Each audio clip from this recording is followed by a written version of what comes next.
அடுத்தபடியாக மாநில செயலாளர் முஜிபுர் ரஹ்மான் அவர்கள் உங்கள் முன்னால் கண்டன உரை நிகழ்த்துவார்.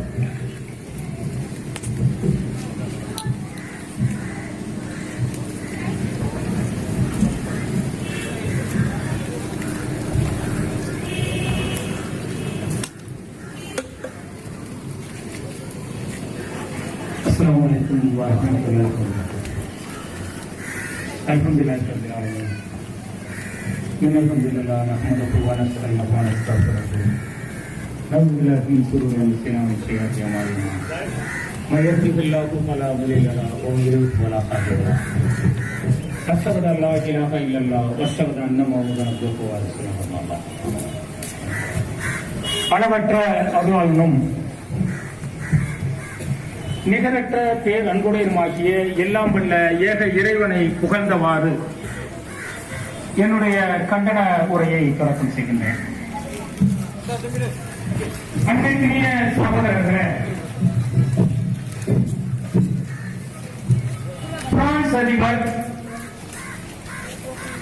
இமானுவேல் மெக்ரான் அவர்களை கண்டித்து இந்தியாவின் கடைகோடியில் இருக்கக்கூடிய தமிழகத்தின் கிழக்கு பகுதியின் எல்லையில் இருக்கக்கூடிய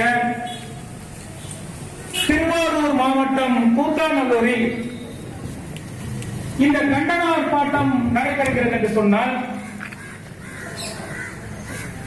பிரான்ஸ் அதிபரை கண்டித்து இங்கு கண்டன ஆர்ப்பாட்டம் நடைபெற வேண்டிய அவசியம் என்ன என்கின்ற கேள்விகள் நடுநிலையான மக்களுக்கும் அதிகாரிகளுக்கும் பத்திரிகை ஊடகங்களுக்கும் தெரிந்திருக்க வேண்டும்.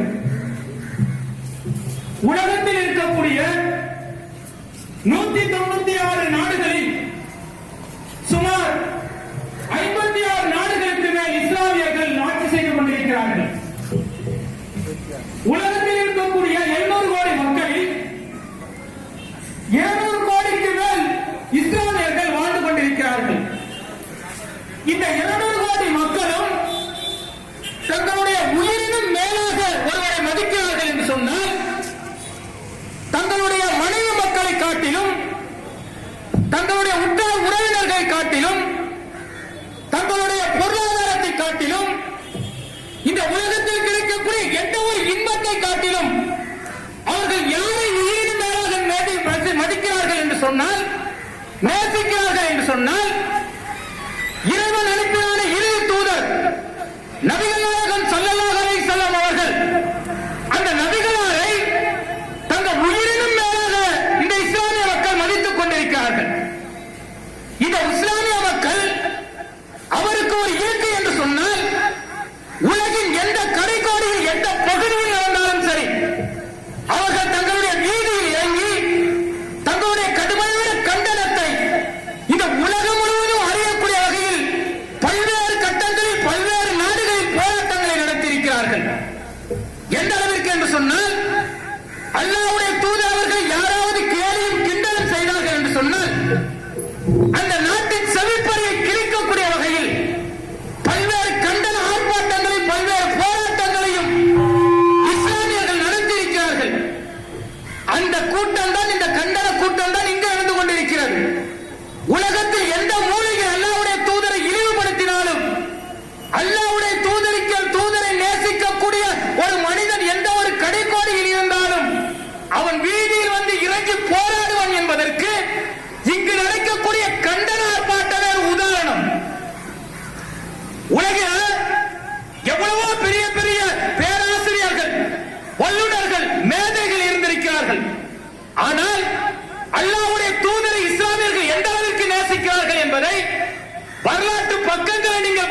பார்த்தால் நன்றாக தெரியும். முகமது என்கின்ற ஒரு பெயரை உலகத்திலேயே அதிகம் பேர் சூட்டிய ஒரு பெயர் எதுவென்று சொன்னால் முகமது என்ற ஒரு பெயரை தான் தன்னுடைய பெயருக்கு முன்னால் சூட்டி இருக்கக்கூடிய இஸ்லாமியர்கள் எந்த அளவிற்கு அவரை நேசித்திருப்பார்கள், எந்த அளவிற்கு அவர் மீது நேசம் கொண்டிருப்பார்கள், எந்த அளவிற்கு அவர் மீது பாசம் கொண்டிருப்பார்கள் என்பதற்கு இதைவிட ஒரு எடுத்துக்காட்டு கிடையவே கிடையாது.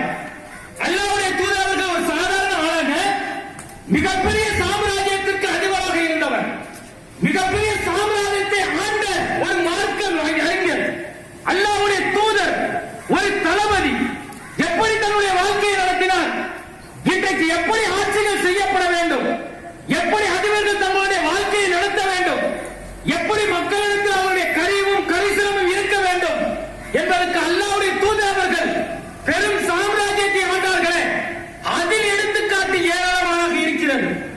உலகிற்கு சமத்துவத்தை எடுத்து சொன்னவர் அல்லாஹ்வுடைய தூதர் அவர்கள்.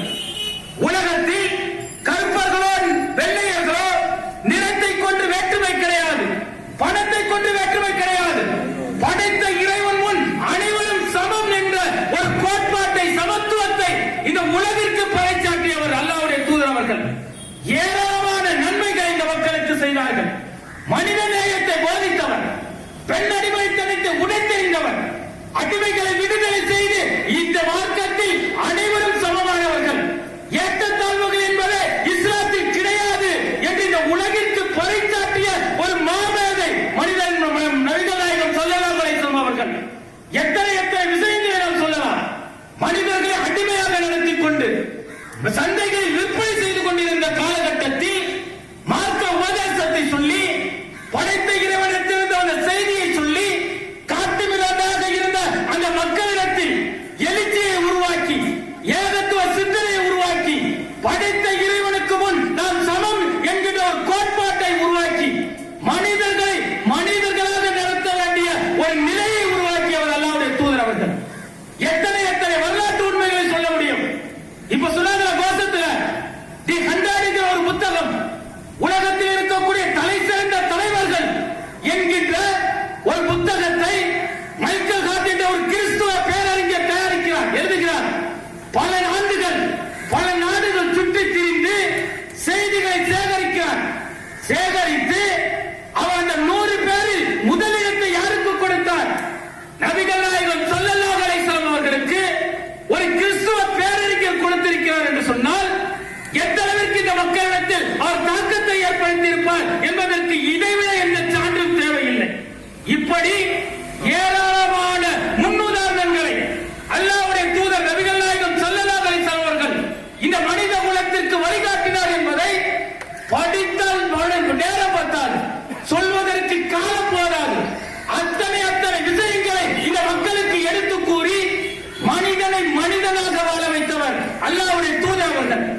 அந்த அல்லாஹ்வுடைய தூதரை உலகத்தில் இருக்கக்கூடிய ஒட்டுமொத்த இஸ்லாமியர்களும் தங்களுடைய உயிருக்கு நிகராக மதிக்கிறார்கள், நேசிக்கிறார்கள் என்று சொன்னால், அப்படிப்பட்ட ஒரு மனிதரை இழிவுபடுத்தினால், ஒருவன் இழிவுபடுத்துகிறான் என்று சொன்னால், ஒருவன் கார்ட்டூன் அசிங்கப்படுத்துகிறான் என்று சொன்னால், ஒட்டுமொத்த இஸ்லாமிய உலகமே திரண்டு அவருக்கு அந்த அவரை செய்தவர்களுக்கு எதிராக போராடும் என்பதை காட்டுவதற்குத்தான் இந்த போராட்டம். உலக அளவில் பாத்தீங்கன்னா இன்னைக்கு எத்தனை எத்தனை நாடுகளே பார்க்கிறாங்க. எதற்காக அல்லாஹ்வுடைய தூதரை மட்டும் அவர்கள் கையில் எடுத்து விமர்சனம் செய்கிறார்கள். நீங்க அமெரிக்க ஐரோப்பிய நாடுகளை பார்த்தால் இஸ்லாத்துடைய வளர்ச்சி இருக்கிறது, அவர்களால் ஏற்றுக்கொள்ள முடியவில்லை. 2070 உலகில் கிறிஸ்தவர்களை விட இஸ்லாமியர்கள் அதிகரித்து விடுவார்கள். பல்வேறு ஐரோப்பிய அமெரிக்க நாடுகளில் சர்ச்சுகள் எல்லாம் மசூதிகளாக மாற்றப்பட்டு, மசூதிகளில் பள்ளியில் தொழுகை நிரம்பி, சாலைகளில் வணக்க வழிபாடுகள் செய்யக்கூடிய நிலைமைக்கு பல கிறிஸ்துவ நாடுகள், பல மேற்கத்திய ஐரோப்பிய அமெரிக்க நாடுகள் இஸ்லாத்தை ஏற்றுக்கொண்டிருக்கிறது. இதை தாங்க முடியல. எனவே அல்லாஹ்வுடைய தூதரை ஏற்றுக்கொள்கிறார்கள், படைத்த இறைவன் ஒருவன் தான் என்று இஸ்லாத்தின் பக்கம் போகிறார்கள். இதை ஏற்றுக்கொள்ள முடியாத இன்னவர் என்ன செய்கிறார்கள்? இஸ்லாத்திற்கு ஒரு அவப்பெயரை உருவாக்க வேண்டும், அல்லது இஸ்லாத்தின் தூதர் இறுதி தூதராக இருக்கக்கூடிய நபிகளாரை கேலி சித்திரம் வரைந்து கிண்டல் செய்ய வேண்டும், அசிங்கமாக செய்திகளை பரப்பி மக்களுடைய உணர்ச்சிகளை தூண்ட வேண்டும் என்பதற்காக தொடர்ச்சியாக பல்வேறு செய்திகளை அவர்கள் பரப்பி வருகிறார்கள். சில நாடுகளை என்ன செய்யறாங்கன்னா மக்களிடத்தில் கலவரத்தை உண்டு பண்ணி மக்களிடத்தில் காழ்ப்புணர்ச்சி ஏற்படுத்தி அதன் மூலம் அரசியல் ஆதாயம் தேடுவதற்காக இப்படிப்பட்ட செயல்களை திட்டமிட்ட சிலர் செய்து வருகிறார்கள். 2006 உலகம் முழுவதும் ஒட்டுமொத்த இஸ்லாமிய மக்களும் எதிராக நின்று ஒரு போராட்டம் நடத்தினார்கள். எதற்கு எதிராக போராட்டம் நடத்தினார்கள்?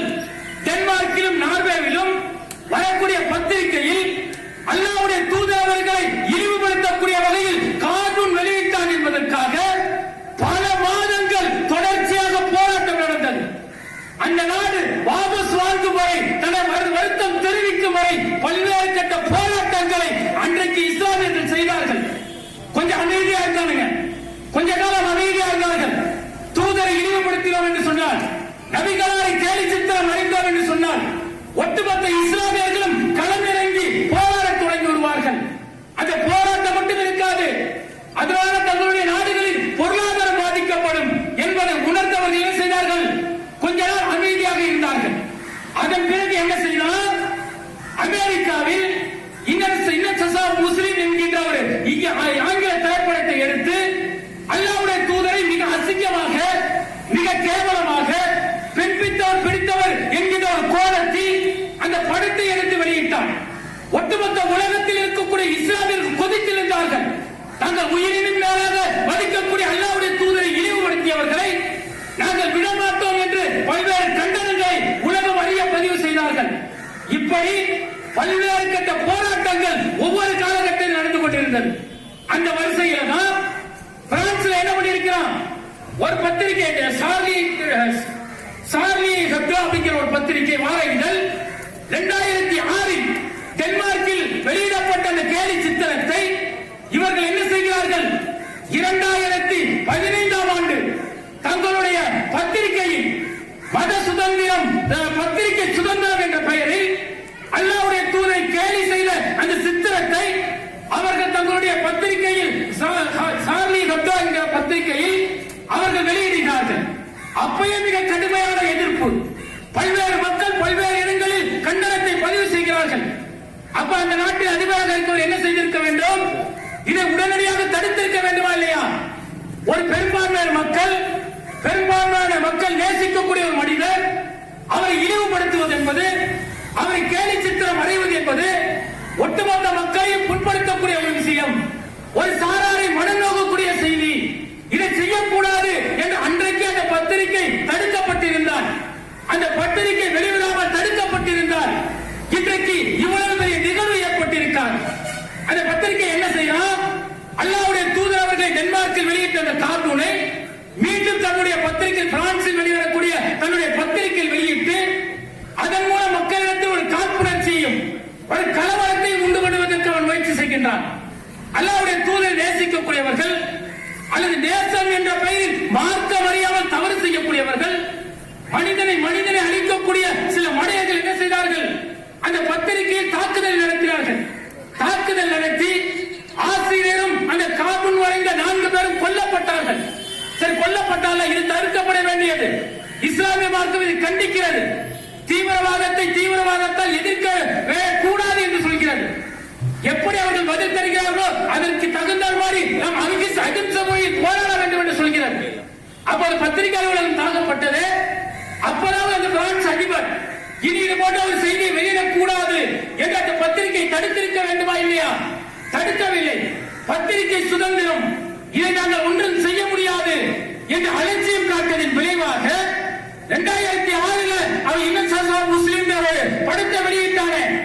அந்த படத்திற்கு எதிராக உலகம் முழுவதும் பச்சிலம் குழந்தை வரை வயதானவர்களை வீதியில் வந்து போராடி கொண்டிருப்பதை இந்த பத்திரிகை என்ன செஞ்சா? அந்த கேலியும் கிண்டலும் செய்த போராட்டத்தை இழிவுபடுத்தினார். அல்லாஹ்வுடைய தூதரை இழிவுபடுத்துகிறார் என்று கோடான கோடி மக்கள் வீதியில் இறங்கி போராடிய போது அந்த போராட்டத்தை இழிவுபடுத்தக்கூடிய வகையில் இந்த சார்லி ஹெப்டோ பத்திரிகை தொடர்ச்சியாக செய்தி வெளியிட்டுக் கொண்டிருந்தது. அப்போது பல்வேறு இஸ்லாமிய நாடுகள் மார்க்க அறிஞர்கள் இந்த கண்டனத்தை பதிவு செய்தார்கள். அப்போதாவது இந்த பிரான்ஸ் அதிபர் என்ன செய்திருக்க வேண்டும்? ஒரு நாட்டில் நடைபெறக்கூடிய ஒரு நிகழ்வு ஒட்டுமொத்த உலகத்தில் இருக்கக்கூடிய மக்களுக்கும் பாதிப்பை ஏற்படுத்துகிறது என்று சொல்லி அதை தடை செய்திருக்க வேண்டுமா இல்லையா? அப்பொழுதும் தடை செய்யவில்லை. பாதிக்கப்பட்ட அந்த சம்பவம் நடந்த பிறகு, அந்த பத்திரிகை அலுவலகம் தாக்கப்பட்ட பிறகு, அந்த தாக்குதல் வழக்கு நடந்து கொண்டிருக்கிறது. வழக்கு விசாரணைக்கு வந்து கொண்டிருக்கிறது. விசாரணைக்கு வரக்கூடிய காலகட்டத்தில் மீண்டும் என்ன செய்கிறார்? அந்த பத்திரிகை மீண்டும் அல்லாஹ்வுடைய தூதரை அசிங்கப்படுத்தி வெளியிட்ட பத்திரிகையை கார்ட்டூனை மீண்டும் அவர்கள் வெளியிடுகிறார்கள். எந்த அளவிற்கு என்று சொன்னால், பள்ளிக்கூடத்தில் பாடம் எடுக்கக்கூடிய ஆசிரியர்கள் கூட இஸ்லாமிய வெறுப்புணர்ச்சி விதைக்கக்கூடிய வகையில் அவர்கள் அந்த படத்தை வெளியிட்டார்கள். வெளியிட்டதன் விளைவாக லட்சக்கணக்கான பிரான்ஸ் இஸ்லாமியர்கள் பாதிக்கப்பட்டார்கள். ஆசிரியர் என்ன பண்றார்? சாமுவேல் ஆசிரியர் அந்த பத்திரிகையை எடுத்துக்கொண்டு இஸ்லாமியர்கள் மற்ற மதத்தினர் கலந்திருக்கக்கூடிய அந்த மாணவர்களிடத்தில் அல்லாஹ்வுடைய தூதரை இழிவுபடுத்தக்கூடிய அந்த புகைப்படத்தை அந்த பத்திரிகை கார்ட்டூனை காட்டி பாடம் நடத்தக்கூடிய தான் நிலைக்கு தள்ளப்படுகிறார் என்று சொன்னால் எந்த அளவிற்கு அங்கு மத துவேஷம் செய்யப்பட்டிருக்கும். அந்த ஆசிரியர் என்ன செய்கிறார்? உங்களுக்கு புண்படும் இருந்தால் நீங்கள் இஸ்லாமியர்கள் வெளியேற்றி விடுங்கள் என்று இஸ்லாமிய மாணவர்களை வெளியேற்றுகிறார் என்று சொன்னால் எந்த அளவிற்கு மத துவேஷத்தை அந்த நாடு, அந்த பத்திரிகை அந்த இடத்தில் திணித்திருக்கும். இதையெல்லாம் பார்த்தீங்கன்னா நடுநிலையான மக்களை சிந்திக்க வேண்டும். இன்றைக்கு மக்கள் போராடுகிறார்கள். மக்கள் உயிரினும் மேலாக மதிக்கக்கூடிய அல்லாஹ்வுடைய தூதருக்காக நாங்கள் எதையும் செய்வோம் என்கிறார்கள் என்றால் எதற்காக செய்கிறார்கள்? யார் இதற்கு காரணம்?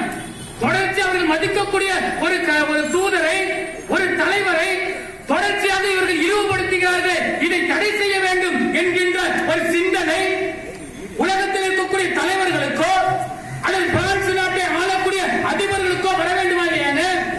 வராததன் விளைவு என்னாச்சு? பல்வேறு உலக நாடுகள் மிக கடுமையான கண்டனத்தை தெரிவிக்கின்றன. ஏழாவது ஆசிரியர் கொலை செய்யப்பட்டு விட்டார், இதை நாங்கள் கண்டிக்கின்றோம்.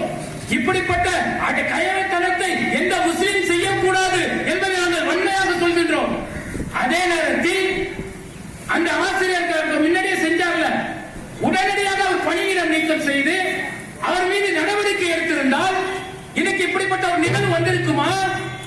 அன்னைக்கு அந்த ஆசிரியர் கொலை செய்யப்பட்ட பிறகு அப்போதாவது இந்த பிரான்ஸ் அதிபர் இமானுவேலுக்கு அறிவு வந்திருக்க வேண்டுமா இல்லையா? என்ன செய்தார்? பத்திரிகையாளர் சந்திப்பில் இந்த ஆசிரியர் கொலை செய்யப்பட்டிருக்கலாம், அதற்காக நாங்கள் பத்திரிகை சுதந்திரத்தை விட மாட்டோம், கேலி சித்திரம் அடைவதில் இருந்து நாங்கள் பின்வாங்க மாட்டோம் என்று திமிர்த்தனமான ஒரு பேச்சை பத்திரிகையாளர்கள் பகிர்கிறார் என்று சொன்னால் எந்த அளவுக்கு மூடனா இருப்பான்? உலகம் முழுவதும் நேசிக்கக்கூடிய ஒரு மனிதர், உலகத்தில் பல கோடி மக்களால் உயிரினும் மேலாக மதிக்கக்கூடிய ஒரு மனிதர், பல மக்களுக்கு வழிகாட்டியாக இருக்கக்கூடியவர், ஒரு இறை தூதர், இவரை இழிவுபடுத்தக்கூடிய வகையில் கேலி சித்திரம் வரைவதை நாங்கள் தொடர்கிறோம் என்று சொன்னால் மற்ற நாடுகள் எப்படிப்பட்ட எதிர்ப்பை தெரிவிப்பார்கள் என்று கூட சிந்திக்காத அந்த மூடர் அதிபர் இமானுவேல் என்ன செய்தார்? பத்திரிகையாளருக்கு இந்த செய்தியை பகிர்கிறார். உலகத்தில் இருக்கக்கூடிய இஸ்லாமிய நாடுகள் எல்லாம் மிக கடுமையான கண்டனத்தை பதிவு செய்தது. இவர் இஸ்லாத்தை பற்றிய எண்ணத்தை மீண்டும் அவர் பரிசீலனை செய்ய வேண்டும். மூடத்தனமான எண்ணத்தை இவர் விதைத்துக் கொண்டிருக்கிறார். இஸ்லாம் என்பது நேசத்தை வைக்கக்கூடிய மார்க்கம், ஒருபோதும் தீவிரவாதத்தை ஆதரிக்காது, மனிதனை மனிதனாக வாழ சொல்லக்கூடிய மார்க்கம் என்கின்ற கருத்தை சொல்லி இமானுவேலே நீ இஸ்லாத்தை பற்றி கொண்டிருக்கக்கூடிய எண்ணத்தை மறுபரிசீலனை செய் என்று அவருக்கு அறிவுரை வழங்கினார்கள். அப்பயாவது இவர் தெரிவிக்கணுமா இல்லையாங்க? இரண்டாவது நாள் இதே கருத்தை பதிவு செய்கிறார். அப்பதான் ஒட்டுமொத்த இஸ்லாமிய மக்களும் ஒட்டுமொத்த இஸ்லாமிய நாடுகளும் பிரான்ஸ் பொருட்களை நாங்கள் வாங்கவே மாட்டோம், பிரான்ஸ் பொருட்களுக்கு எங்களுடைய நாட்டில் எந்த ஒரு அனுமதியும் கிடையாது. எல்லா கடையிலும் என்ன செய்யலாம்? பிரான்ஸ் பொருட்கள் திரை போட்டு மறைக்கப்படுகின்றன, விற்பனை கிடையாது. எவ்வளவு லாபங்கள் வந்தாலும் அந்த பொருளை நாங்கள் விற்பனை செய்ய மாட்டோம் என்று ஒட்டுமொத்த இஸ்லாமிய நாடுகளும் இஸ்லாமிய நிறுவனங்களும் முடிவெடுத்த பிறகுதான் அவனுக்கு மெல்ல புத்தி வருது. இப்ப என்ன சொல்றான்? ஒரு சிறிய குழுக்கள் தான் எதிர்க்கிறார்கள், ஒரு சிறிய குழுக்கள் தான் இஸ்லாமிய பிரான்ஸ் பொருட்களை வாங்காதீர்கள் என்று அவர்கள் இஸ்லாமிய நாடுகளுக்கு அழுத்தம் கொடுக்கிறார்கள் என்பது போன்ற ஒரு கருத்தை சொல்லிக் கொண்டிருக்கின்றார். எதிர்ப்பது யார? இஸ்லாமியர்களை. விமர்சிப்பது யாரை? கேலி சித்திரம் வரைவது யாரை? அல்லாஹ்வுடைய தூதரை. ஆனா எங்க இருந்து பொருளாதாரத்தை ஈட்டலாம்? அவருடைய தயாரிப்புகள் எங்கு விற்கப்பட்டு அந்த நாட்டுக்கு பொருளாதார மேம்பாட்டை வழங்குகிறது என்று சொன்னால் உலகத்தில் இருக்கக்கூடிய பெரும்பான்மையான இஸ்லாமிய நாடுகளில் தான் இந்த பிரான்ஸ் பொருட்கள் விற்பனை செய்யப்பட்டு அவனுக்கு பொருளாதாரத்தில் மேம்பாட்டை கொடுத்துக் கொண்டிருக்கிறது. இப்படிப்பட்ட நிகழ்வை தொடர்ச்சியாக செய்ததன் விளைவாக இன்னைக்கு என்ன செய்யறாரு, ஒரு ட்விட்டர்ல அவருடைய கருத்தை இந்த சந்தேகத்துக்குரிய ஒரு கருத்து பதிவு செய்யப்பட்டிருக்கிறது. என்ன சொல்றாரு, நாங்கள் அதற்காக வருத்தம் தெரிவிக்கிறோம், அந்த கருத்தை நாங்கள் வருத்தம் தெரிவிக்கிறோம் என்கின்ற ஒரு கருத்தை விதைத்து அதிலிருந்து நாங்கள் பின்வாங்க மாட்டோம் என்கின்ற கருத்தை உள்நாட்டில் பதிவு செய்கிறார். அப்ப இரட்டை குணம் கொண்டவராக இந்த இமானுவேல் அதிபர் இருப்பதால் பல்வேறு நாடுகளில் இன்றைக்கு வெள்ளிக்கிழமை தொழுகைக்கு பிறகு அவரை கண்டித்து மிக கடுமையான போராட்டங்களும் அந்த நாடுக்கு எதிரான பொருளாதார தடைகளும் அந்த நாடுகளுக்கு எதிராக அந்த நாடுகள் எங்கெல்லாம் தூதரங்களை வைத்திருக்கிறதோ அந்த தூதரங்களுக்கு எதிராக போராட்டங்களையும் அவர்கள் நடத்தக்கூடிய பாடசாலைகளை மூடக்கூடிய வகையிலும் பல்வேறு போராட்டங்களை இன்றைக்கு உலகில் இருக்கக்கூடிய பல்வேறு இஸ்லாமிய நாடுகள் இஸ்லாமியர்கள் அதிகம் வசிக்கக்கூடிய இடங்களில் எல்லாம் இன்றைக்கு இந்த முடிவை எடுக்க இருக்கிறார்கள் என்று சொன்னால் இவர்கள் எந்த அளவிற்கு இன்னைக்கு அசிங்கப்பட்டு போயிருக்கிறாங்க. யாரை இவர்கள் இழிவுபடுத்துகிறார்கள், அல்லாஹ்வுடைய தூதரை இழிவுபடுத்துவதாக அவர்களுடைய நாட்டின் பொருளாதாரத்தை இழந்து கொண்டிருக்கிறார்கள். எங்க பார்த்தாலும் என்ன செய்யணும் அப்படின்னா, எதற்கு அல்லாஹ்வுடைய தூதர்கள் கையில் எடுத்தார்கள் என்று சொன்னால் 2022 பிரான்ஸ்ல பொது தேர்தல் வருது. அங்கு கிறிஸ்துவர்கள் அதிகம் உள்ள ஒரு பகுதி, கிறிஸ்துவர்கள் அதிகம் வசிக்கக்கூடிய நாடு. அந்த நாட்டு மக்களிடத்தில் ஒரு கலவரத்தை ஏற்படுத்தி ஒரு அச்ச உணர்வை ஏற்படுத்தி நாங்கள் உங்களுக்கு ஆதரவாளர்கள் என்ற ஒரு நிலையை ஏற்படுத்தி ஓட்டு பொறுக்குவதற்காக அரசியல் ஆதாயம் தேடுவதற்காக இந்த அதிபர் என்ன செய்கிறார், தன்னுடைய கையில் ஊடகங்களை வைத்துக் கொண்டு ஊடக சுதந்திரம் என்ற பெயரில் அல்லாஹ்வுடைய தூதரை இழிவு செய்யக்கூடிய கேலி சித்திரம் வரையக்கூடிய நிகழ்வுகளை தொடர்ந்து செய்து கொண்டிருக்கிறார். இந்த கேவலமான அரசியல் செய்துதான் இப்படி கேவலமாக மக்களிடத்தில் ஒரு பிரிவினை உண்டாக்கித்தான் நீ தேர்தலை சந்திக்கணுமா? தேர்தலை சந்திப்பது எதற்காக? நாட்டு மக்கள் நலனாக இருக்க வேண்டும், நாட்டு மக்கள் நலம் பெற வேண்டும், அதற்காக நான் அதிபராகிறேன் என்று சொல்லி தேர்தலை சந்தித்த அதிபரான நீ, ஜனநாயக நாடு பிரான்ஸ் என்று சொல்லக்கூடிய நீ, இன்று ஒரு மதத்திற்கு எதிராக ஒரு பெரும்பான்மையான மக்கள் மதிக்கக்கூடிய ஒரு நபரை கேலி சித்திரம் மறைந்து இழிவை தேடிக் கொண்டிருக்கிறாய் என்று சொன்னால் நீ எங்களிடத்தில் வேண்டுமானால் தப்பித்துக் கொள்ளலாம். ஆனால் நீ கேலி செய்கிறாயே, கேலி சித்திரம் செய்து அசிங்கப்படுத்திக் கொண்டிருக்கிறாயே, இவர் யார், ஒரு சாதாரண மனிதர் என்று நினைக்கிறாயா? இந்த உலக ஒட்டுமொத்த மக்களுக்கும் தூதராக அனுப்பப்பட்டவர், அவர் நம்மை நேர்வழிப்படுத்த வந்தவர். இந்த நேர்வழிப்படுத்த வந்த இறைவனின் தூதரை நீ அசிங்கப்படுத்தினார் என்று சொன்னார், இந்த இம்மையிலும் மறுமையிலும் உனக்கு கடுமையான வேதனையை படைத்த இறைவன் கொடுப்பான் என்பதை இந்த நேரத்தில் நாங்கள் பதிவு செய்து கொள்கிறோம். அதே நேரத்தில் இன்னைக்கு கூத்தானூரில் ஒரு விதை விதைக்கப்பட்டிருக்கிறது.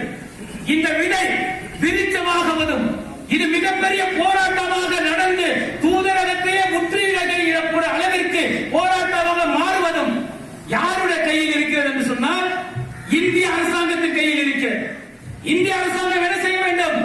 இந்தியாவில் இருக்கக்கூடிய ஒட்டுமொத்த இஸ்லாமியர்களும் தூதரை இழிவுபடுத்தியதால் வீதியில் இறங்கி போராடுகிறார்கள் என்கின்ற கண்டனத்தை பிரான்ஸ் தூதரகத்துக்கு இந்திய அரசாங்கம் பதிவு செய்ய வேண்டும். அந்த பதிவு அந்த அதிபரின் செவிப்பறையை கிழிக்க வேண்டும். அப்படிப்பட்ட ஒரு கண்டன பதிவை அவர்கள் பதிவு செய்யாதவரை இந்த போராட்டம் தொடர்ந்து நடந்து கொண்டே இருக்கும் என்பதை தெரிவித்துக் கொள்கிறோம். இவ்வளவு அநியாயம் செய்வாங்க, இவ்வளவு தூதரை இழிவுபடுத்துகின்றானே, இந்த நிலையில் அல்லாஹ்வுடைய அருள் எப்படி இருக்குதுங்கிறாங்க.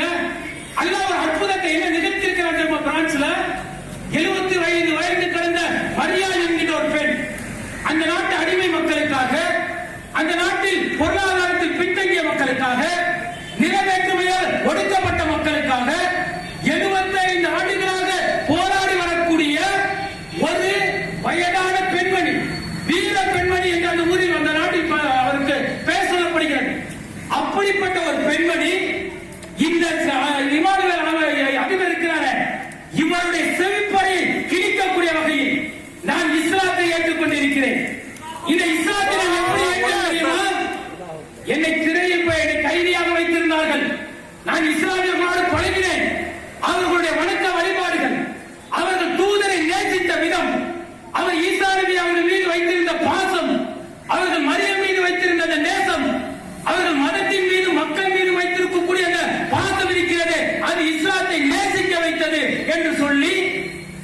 நான் இஸ்லாத்தை ஏற்றுக்கொண்டேன் என்று அந்த அதிபருக்கு கடிதம் எழுதியிருக்கிறாரே, இதை விட ஒரு கேவலம் அந்த அதிபருக்கு தேவையா? நீ இஸ்லாத்தை ஒழிக்க வேண்டும் என்று நினைக்கிறாய். உன்னுடைய ஊரிலேயே உன்னுடைய நாட்டில் மிக பிரபலமான ஒரு பெண்மணியை இஸ்லாத்தை ஏற்பதற்கு அல்லாஹ் செய்திருக்கிறானே, இது ஒரு அற்புதம் அல்லவா? இது உன்னுடைய வாழ்க்கையில் மாற்றத்தை ஏற்படுத்த வேண்டாமா?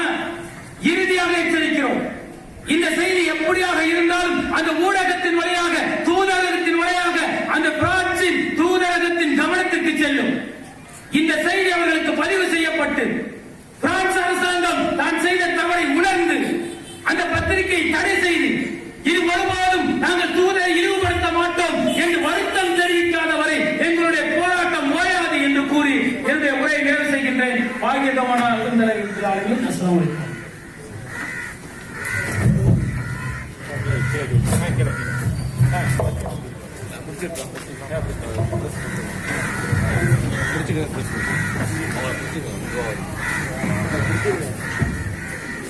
அடுத்தபடியாக மாவட்ட துணை செயலாளர் அப்துல் மாலிக் அவர்கள் கோஷம் மற்றும் நன்றி உரையுடன் இந்த நிகழ்ச்சி நிறைவு செய்வார்கள்.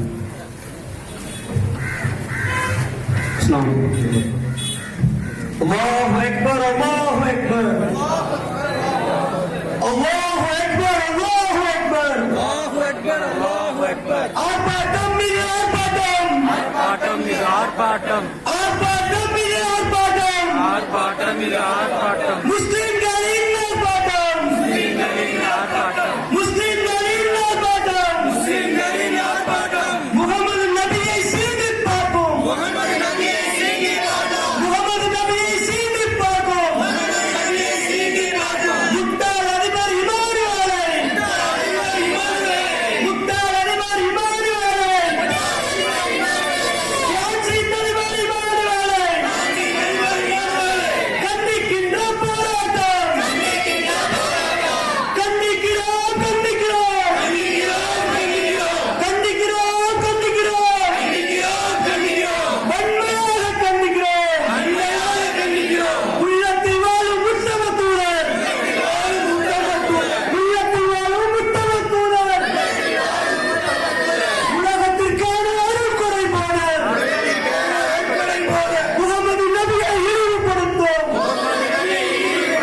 கேடு கட்ட பிரான்ஸ் அதிபர், கேடு கட்ட பிரான்ஸ் அதிபர், இமானுவேல் மெக்ரானை, இமானுவேல் மெக்ரானை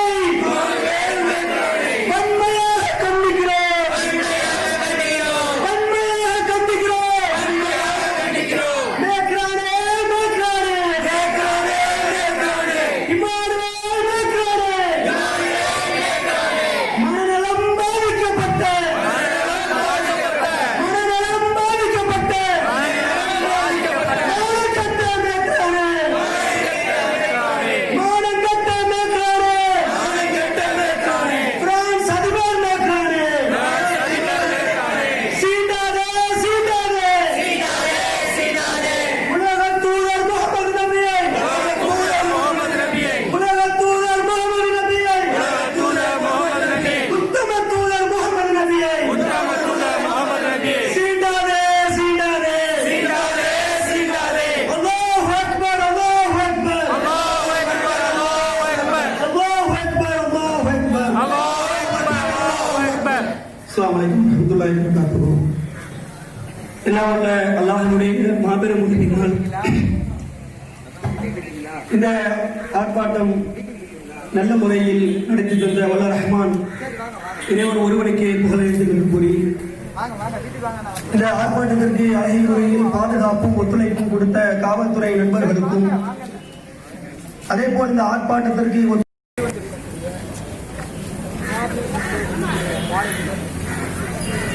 கடந்த சில வருடங்களாக தொடர்ச்சியாக உலகத்தில் இருக்கக்கூடிய ஒட்டுமொத்த இஸ்லாமியர்களும் உயிரினும் மேலாக மதிக்கக்கூடிய இறுதி தூதர் நபிகளாரை பற்றி கேலி சித்திரம் வரைந்து அசிங்கப்படுத்தக்கூடிய செயல்களை செய்து வருகிறது. இந்த செயலை கண்டிக்க வேண்டிய அந்நாட்டின் அதிபர் இமானுவேல் அதை கண்டிக்காமல் பத்திரிகை சுதந்திரம் என்கின்ற பெயரில் அதற்கு தடை விதிக்க முடியாது, இது தொடரும் என்கின்ற செய்தியை அவர் வெளியிட்டிருப்பது உலகத்தில் இருக்கக்கூடிய ஒட்டுமொத்த இஸ்லாமிய நாடுகளையும் உலகத்தில் இருக்கக்கூடிய 200க்கும் மேற்பட்ட இஸ்லாமியர்களையும் வேதனையடைய செய்திருக்கிறது.